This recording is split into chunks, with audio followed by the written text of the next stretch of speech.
Sabrina Elaine Ionescu ang isa sa mga pinakasikat at maimpluwensyang manlalaro sa women's basketball in recent years. Nakita natin siya sa nagdaang All-Star Weekend nang makaharap niya si Steph Curry sa isang 3-point shootout. Pero bukod sa pagiging shooter, kilala din siyang all-around player. Patunay nga niyan ay yung pagiging NCAA all-time leader in career triple-doubles. Siya din ang Pac-12 Conference all-time leader in assists at ang only NCAA Division I basketball player both sa men's and women's na mag-record ng 2,000 points, 1,000 assists at 1,000 rebounds. Ang kanyang rise to stardom ay pwedeng i-attribute sa kombinasyon ng kanyang pambihirang talento, groundbreaking achievements at nakakahimok na personal story. Isa nga siya sa mga hinahangaan ng anak ni Kobe na si Gigi. Isa rin siya sa mga most marketable women's athlete. May signature shoes sa Nike na pati ang mga kalalakihan ay gumagamit. Naging malapit na kaibigan ni Sabrina, sina Kobe at Gigi. Nagwo-workout pa nga siya kasama si Kobe. Kinikredit nga niya si Mamba sa pag-push sa kanya sa gitna ng mga hamon sa career at buhay. Kaya nung pumanaw si Kobe noong 2020, isa si Sabrina sa mga nagbigay ng speech sa memorial sa Los Angeles. Yung pagkakaibigan nila ay nagsimula sa parehong pangarap. Yun ay ang pag-elevate ng women's basketball sa national level na siya namang evident sa kasalukuyan. Isa nga naman kasi si Sabrina sa mga players na bumabandera sa women's basketball.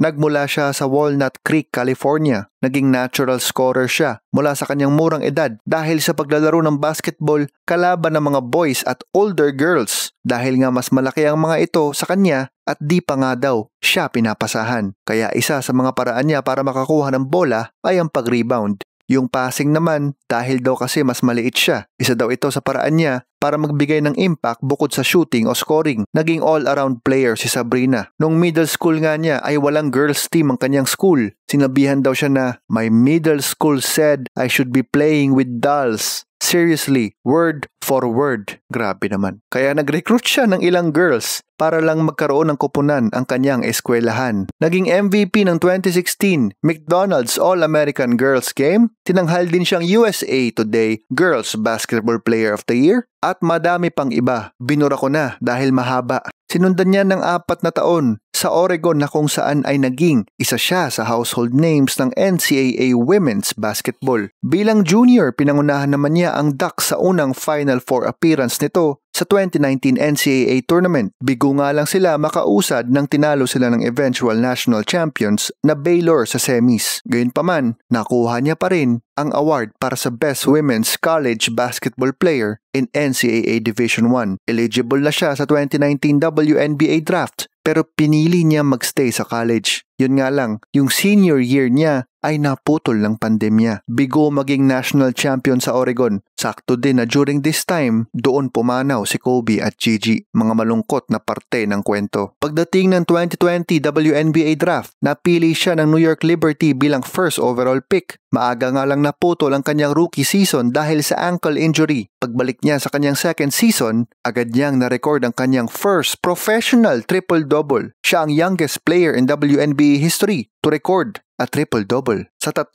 healthy seasons niya, pinangunahan niya ang koponan sa playoffs. Tinanghal nga sila ang WNBA Commissioner's Cup champion, ang in-season tournament ng WNBA. Tapos nakarating pa all the way sa finals. Nabawian nga lang sila ng Las Vegas Aces doon. Sa kasalukuyan ay lamang ang Liberty sa playoffs kontra sa Aces din. Kaabang-abang ang susunod na kabanata sa isa sa mga pinakasikat at maimpluwensyang manlalaro sa women's basketball. Yan, si Sabrina Ionescu. Ay Shaplok, Luis Ascona sa sulat ni Ryan Garcia. Hanggang sa susunod na episode ng Balero.